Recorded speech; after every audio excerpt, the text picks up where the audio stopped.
तो hello guys, तो आज हम सीखेंगे कि 30 सेकंड्स में सारे ट्रिग्नोमेट्री फॉर्मूले हम कैसे लिख सकते हैं। तो देखो, मैंने यहाँ पे हेक्सागन ड्रॉ किया है। हेक्सागन इसलिए ड्रॉ किया है कि ट्रिग्नोमेट्री जो हमारे पास रेशियो होते हैं वो 6 होते हैं। ठीक है, कौन कौन से होते हैं? देखो, एक तो साइन, और दूसरा कॉस, तीसरा टेन, चौथा साइन कॉस टेन कॉसेक, और पांचवा सेक और कॉट। तो आपको क्या करना है, देखो राइट हैंड साइड पे सीओ वाले फंक्शन, ठीक है, सारे जो सी वाले फंक्शन, देखो सीओ सीओ सीओ सारे राइट हैंड साइड पे लिखने हैं। ठीक है, अब इसके बाद जो लेफ्ट हैंड साइड पे आपको लिखना है सबसे फर्स्ट फंक्शन, सबसे फर्स्ट में कौन सा होता है? साइन, तो आपको वो सबसे ऊपर लिख लेना है। ठीक है, अब साइन के बाद सेकंड नंबर पे कौन सा आएगा? कॉस आएगा। ठीक है, अब देखो एक साइन आपने सबसे ऊपर लिख लिया, अब दूसरा एस वाला फंक्शन लिखना है, क्योंकि एस वाले फंक्शन दो ही है, एक तो साइन है और दूसरा कौन सा है? सेक। तो सेक कहां पर आ जाएगा?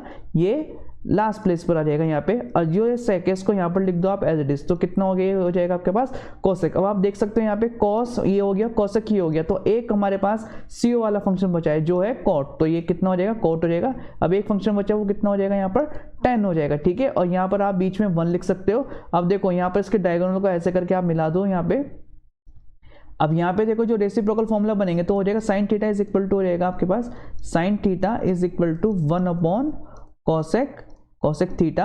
सेकंड क्या हो जाएगा? देखो tan theta is equal to tan theta is equal to 1 upon cot theta, और फिर हो जाएगा sec theta is equal to sec theta is equal to 1 upon कितना हो जाएगा? Cos theta. फिर इसके बाद जो बाकी के हमारे पास जो और फॉर्मूलेज हैं, और फॉर्मूले कैसे बनेंगे, देखो यहाँ से आप क्या कर सकते हो डियर स्टूडेंट्स। देखो अब आपके पास जो टेन थीटा से ऐसे इधर की तरफ चलो, ठीक है, तो ये कितना हो जाएगा? देखो tan theta is equal to हो जाएगा sine theta upon cos theta.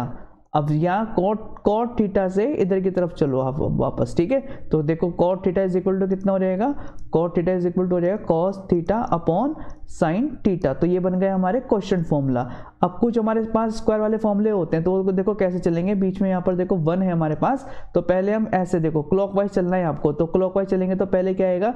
पहले यहाँ से इधर को चलेंगे तो पहले साइन आएगा, देन कोस आएगा, देन 1। उसको लिख सकते हैं हम sine square theta plus cos square theta is equal to 1। ठीक है, ये हो गया फर्स्ट आपके पास आइडेंटिटी। अब सेकंड आइडेंटिटी कैसे बनेंगे? देखो ये वाला ट्रायंगल छोड़ के अब आपको ये वाला ट्रायंगल लेना है। ठीक है, इसको शेड कर दो। अब देखो ऐसे क्लॉकवाइज चलेंगे तो पहले आएगा 1, देन कॉट, फिर कोसेक, तो ये हो जाएगा 1 plus cot square theta is equal to cosec square theta. ठीक है, थर्ड फॉर्मूला कैसे बनेगा? अब ये वाला ट्रायंगल छोड़ के अब इस वाले ट्रायंगल पे आना है आपको। अब ऐसे क्लॉकवाइज चलना है तो पहले आएगा 10, फिर आएगा 1, फिर सेक, तो कितना हो जाएगा? ये हो जाएगा tan square theta plus 1 is equal to sec square theta. तो ये आपके ट्रिग्नोमेट्रिक फॉर्मूला।